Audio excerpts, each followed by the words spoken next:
Hey there, happy gardeners. I hope you're all having an absolutely wonderful day. I know I am. It's November already. Can you believe it? It's been gorgeous for the last few days. It's been up in the 80s. Very hard to believe it was November. But today it's gotten cloudy and it's given us a little bit of a preview of the rain to come, which is totally normal. This is fine. This is what we're used to. Um, Even though when you're a gardener, you love to be outdoors every single day of the week. We're here in Northern California, Zone 9B, and usually we can be. But November is time to start getting ready for the winter and ready for the months that you may be spending more time indoors. It's also time to start getting ready for spring, can you believe? So we're going to talk about all the chores that you need to do for the month of November, but I always love to start with the fun stuff, like the fabulous plants that you can plant, the great shrubs that you really want to get a hold of now while you can see that they're blooming, and I'll tell you what they are in just a minute.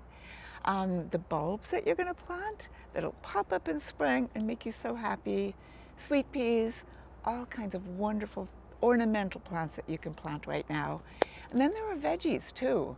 You still have time to plant your garlic, your brassicas, your onions, your peas. It's so great to plant them now. They all do great all winter long.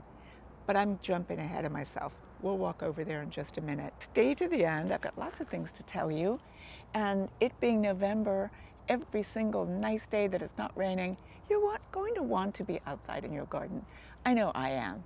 Anyway, let's get going. All right, I was going to start with my favorite blooming shrub for this time of year, but I cannot pass these by without talking about them for a minute. These are bearded irises, and this particular one is one of my absolute favorites because it looks gorgeous all year long. This is a variegated bearded iris. The bloom itself is gorgeous. As you can see from the picture right here, it's a beautiful, clean, clear blue. But look at the foliage. All year long, you've got this really pretty white and creamy green foliage. It is hard to get. I got a hold of them. I love them. And it's just one of my favorite bearded irises. And I happen to really care for the purples and the maroons. So I brought in a few others as well.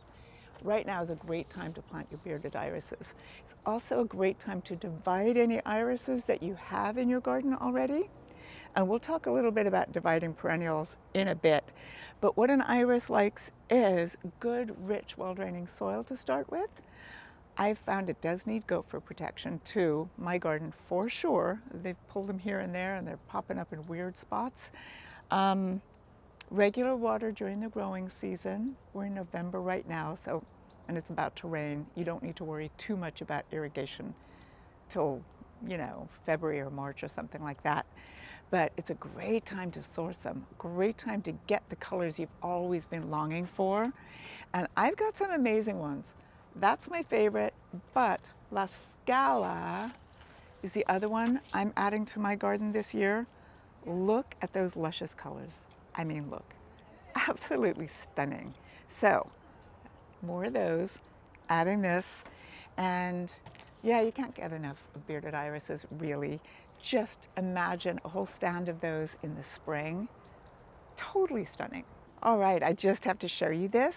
I'm changing things up a little bit here at Cottage, and I designed these fish, and they're locally made. And in the end, I end up designing a whole garden around them. So this is all going to be kind of a underwater scene. And yes, the fish are for sale, but right now we're just decorating with them. Had to show you. Okay, camellias. It's November, and we always think of this is late fall and winter's on its way. What could be colorful in the garden in November? Well, camellia, especially the sasanquas, are blooming right now. And I'm standing right by this wonderful pinkaboo for a reason. The fragrance. It is just such a fresh and wonderful, rich fragrance, which we don't normally associate with fall, but my goodness, and it's so delightful. Pinkaboo is absolutely a delightful camellia, but it's not the only one that blooms this time of year. There are Any of the sasanquas are either all fully budded up or already blooming here. Jean May, for example, this is a stunning double, beautiful shell pink camellia that I absolutely love, the way that the blooms pop against that gorgeous dark green foliage. And then we've got chansonnette, Taylor's Perfection, and Yuletide, which will bloom all the way to Christmas. So more than just the blooms, camellias are such a valuable plant to have in your garden. They're slow growing. They're relatively easy care as long as you grow them where they want to be grown, which is afternoon shade around here in Zone 9B. I told you I was just in Ireland recently, right? Over there, they can grow their camellias anywhere. You can grow it by your rose bushes, sun, shade, mix them up all over the place. But here in our region, here in Northern California, you want to have afternoon shade. Regular water is important, good drainage is important, and beyond that, there's really not an awful lot of care that you need to do. Feeding is good, give them some acid food for an acid-loving plant after they finish blooming, and then pruning. Any pruning you need to do, again, you do that after it's finished blooming. But let me show you some of my favorites that bloom right now in November, just to show you that it's a great time to get a camellia right now because you can see what the blooms are going to do. And you can see what's going to grace your garden for years and years to come. They are incredibly long-lived shrubs. So this little Showa Nasake, a little bit darker pink, really ruffly and fluffy, really like this one. White Doves is one of my absolute favorites. I love the purity of it. You can see it's all budded up. None of the blooms are actually showing yet, but White Doves is really great too. And I do like Yuletide. It's a little bit too red for my garden, but it just makes you smile. So that's a really good one to grow too. Now, we also have Japonica camellias, so if you want a long season of blooms, grab yourself a Japonica as well as a sasanqua, because those Japonicas tend to bloom in the spring. So you can have a succession of color and drama going on in your shade garden all the way from now through April, basically. So right now, November, a great time to bring home a camellia. Look at this. You can see the purity of this one. It is just such a gorgeous, pristine white, and it shows off so well against the foliage. Did I mention that camellia are evergreen? They keep that beautiful glossy leather foliage all year long. So you're always going to have some color going on in your garden. Okay, so when I talk about camellias, I realize what is going to look gorgeous planted with a camellia in the same part of the garden. You've got afternoon shade, you've got regular to dry on the water, but it's really that afternoon shade. And then blooming this time of year, all of those things, put them together, and cyclamen. Cyclamen is the natural, absolutely gorgeous thing for you to plant with your camellias or anywhere else. These guys go great in pots. They go great anywhere there's going to be shade. Fabulous little window box plant. You can even grow them indoors temporarily too, as long as you promise to put them outside again. And this one, this little adorable creature, happens to be today's favorite for me. I think it is the cutest, cutest little one. It's called Absolu de Morel, and it is. Look at that. One of the wonderful things about cyclamen, I was in Europe, I was in Croatia, and I was in Italy, and I was in Ireland as well. But in Croatia and Italy, cyclamen just grow wild in the shade, in the fields out there. They seem to particularly like limestone soils.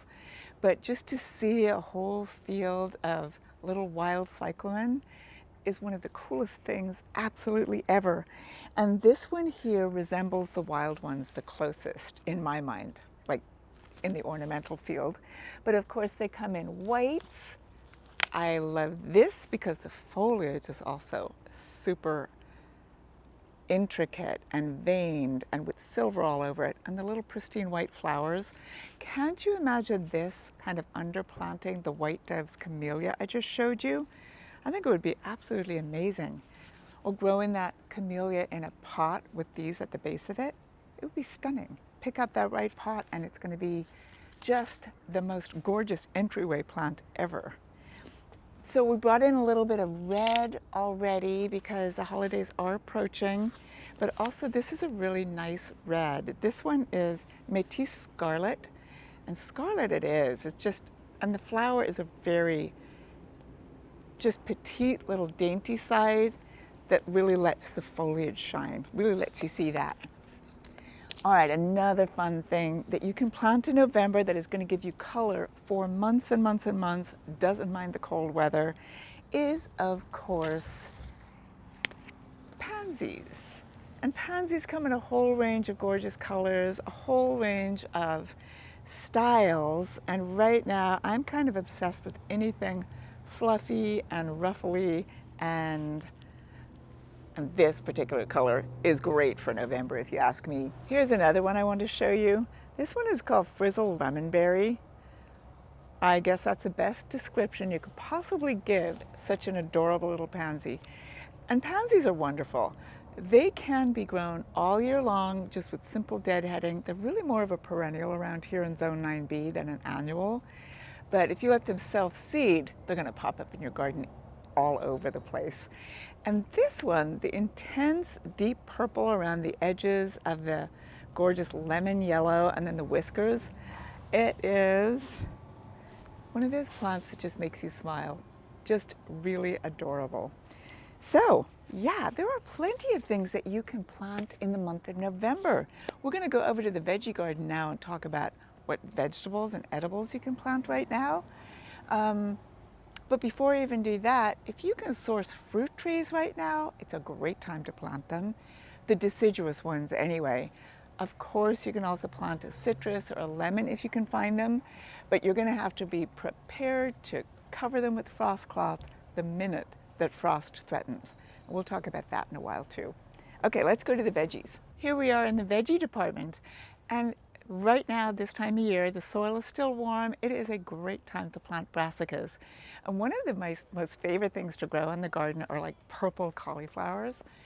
If you've never grown a colorful cauliflower, just do it. It is so great. The one difficult thing is they're so gorgeous. They're kind of hard to actually eat because they are so pretty. You don't want to cook it up and cover it in cheese and, you know. Anyway, such a treat to grow purple cauliflower or the orange cheddar cauliflowers. Flame Star is another really great orange one. But cauliflower, broccoli, kale, any of the brassicas, it's really perfect time of year to grow them. You can do that with beets as well, with peas,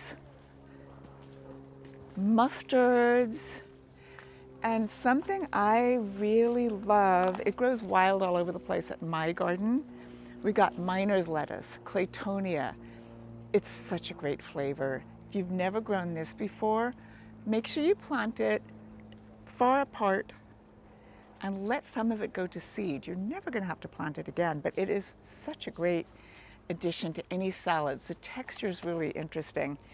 And it's called miner's lettuce, but it's not really a lettuce. Speaking of lettuces, right now at Cottage, we have switched over all of our lettuce varieties to the kinds of lettuces that can grow throughout the winter. You don't need to worry about covering them unless it's super, super frosty. All you need to worry about is the birds. They're a little hungry right now and they may end up nibbling on the lettuce. And of course, slugs and snails, which are recurring now that the weather has cooled down a little bit. I'll talk about the chores later. I just keep drifting off into the chores. But peas are another thing. They don't mind it if it's cold at all. What they're doing right now throughout the winter, you plant them now, is they put down their roots. They get a good hold of the nutrients that are down there. They get really nicely established, and then they will take off and they'll start producing for you. Same thing, you don't need to worry about the cold. You do need to worry about the birds and the slugs and the snails.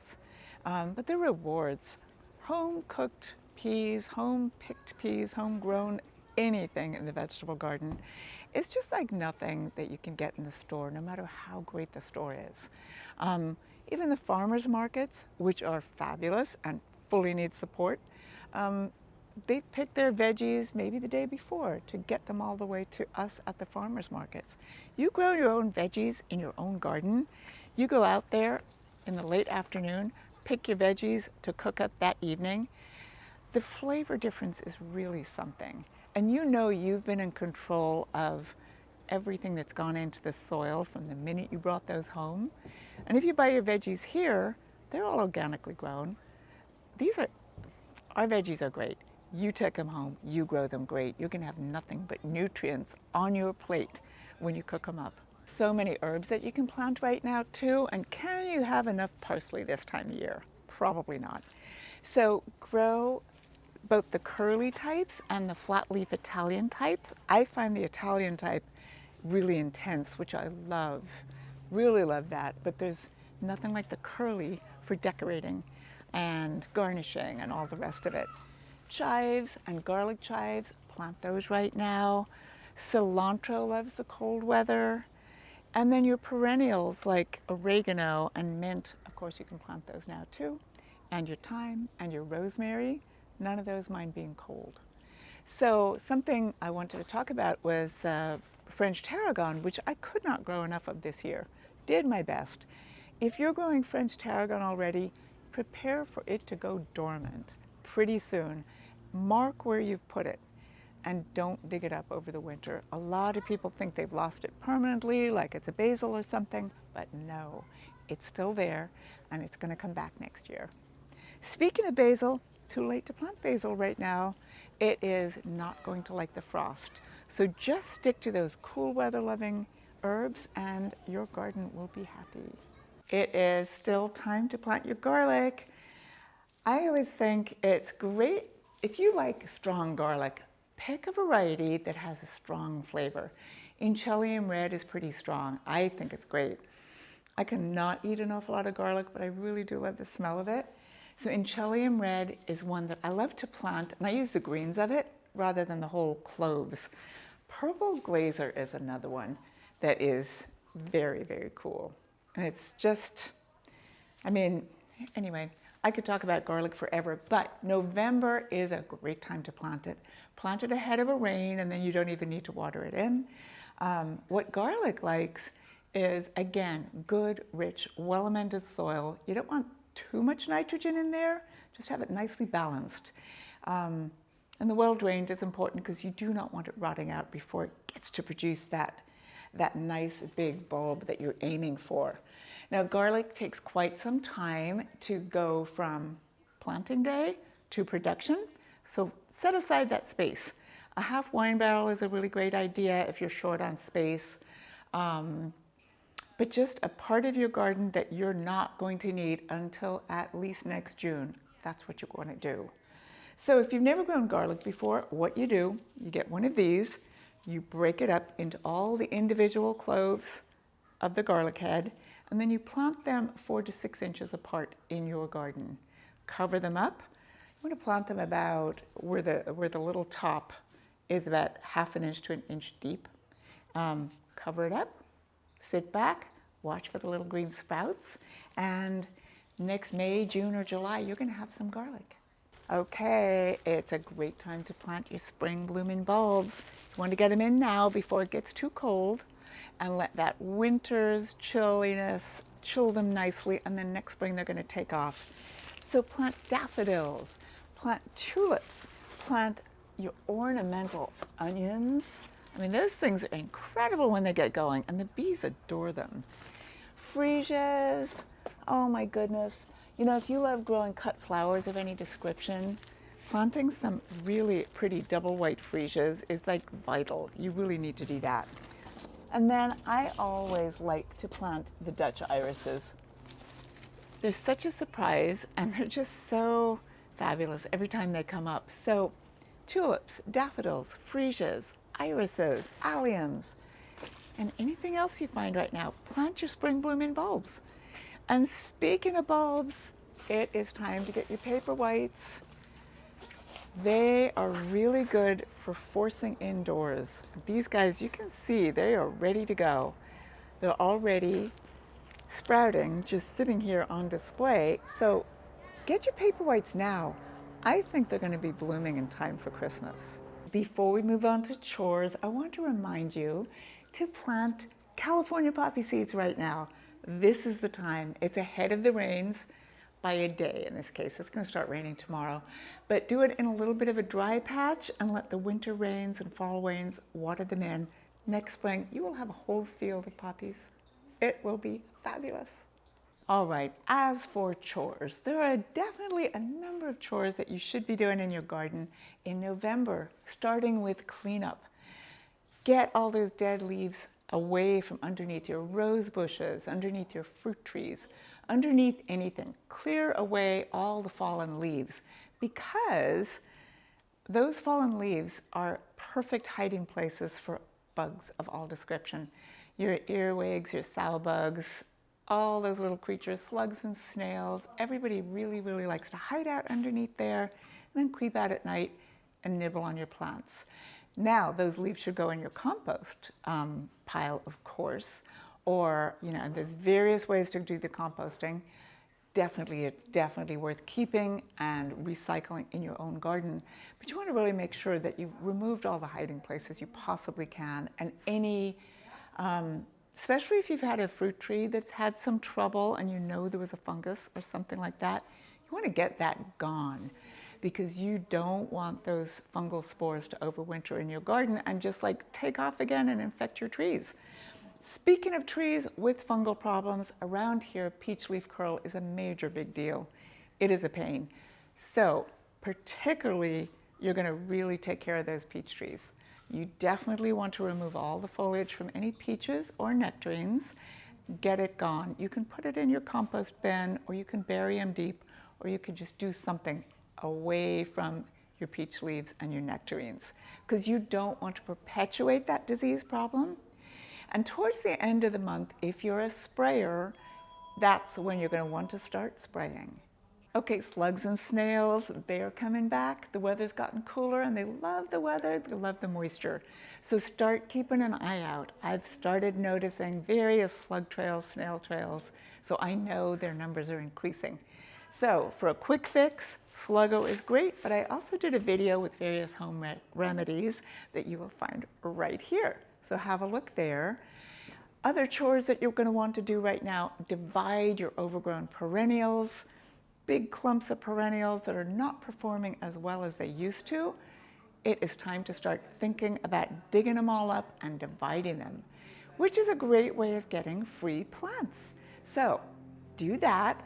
Do the same with your ornamental grasses. Once they look a little more dormant than they might do right now, once you get a little more cold, a little more rain, that's really when you're going to want to do this. But November is a great time to start looking for that, dividing up your perennials. You don't need to do any pruning quite yet, not until your fruit trees are totally dormant. Any spent perennials that the blooms are just all kind of gone, you can cut those back. But the main cutback waits till about January. You just want to cut back anything that's kind of unsightly that you don't want to look at anymore. But cleanup, dividing, watching out for slugs and snails. Aphids sometimes can make a little bit of a resurgence right about now too. Keep an eye on them. And then indoors. You're also going to want to change things that you do indoors just a little bit. Even though they're inside, your houseplants are also aware of the day length and the changing temperature. So I generally stop feeding my houseplants end of October. So I'm not going to be feeding them again until about mid-February. You also want to water them a little bit less. They're taking up a little bit less water now that the temperatures have dropped. So during the winter months, quite often we find that some of our houseplants just kind of fail or sit there or begin to rot or do something that they haven't been doing all year. And that's because we tend to water and feed as if it was still middle of spring. So back off on that. Still monitor, still take care of them, watch for pests, especially fungal gnats. But the good news is a little bit less care of your houseplants over the winter is going to make them super happy. Okay, the sun just popped out, making it really hard to believe that frost is ever going to come, but it will. It's November. We will have frost. Generally, the coldest months are like January and early February around here, Zone 9B. But that's not to say it's not going to get frosty really soon. Our average frost date is always right around the end of October, and here we are in November. So the best thing to do right now is to get your frost cloth now and have it ready to protect your citrus, your succulents, your tender perennials, any other super precious frost tender plant. You want to be ready with this stuff so that you can protect those plants and not be doing it 2 days too late. So chore, buy yourself some frost cloth and be ready. Thank you so much for watching. I hope it was super helpful. You know, we all need to do our chores to make sure that our garden stays thriving and healthy and continues to give us the joy that we expect from it and always seem to get. We want to keep our flowers happy, our shrubs happy, our trees happy, and there's always something to do. But luckily, there's always something to add to keep it joyful and magical. So if you like this video, hit the like button, give me a thumbs up, drop me a comment. What's your favorite thing about November in the garden? And follow me on Facebook, Instagram. Enjoy your garden. Come on in and visit me anytime. I'm always here at Cottage Gardens of Petaluma, like pretty much always. And would love to see you. All right, everybody. Happy gardening. See you next time.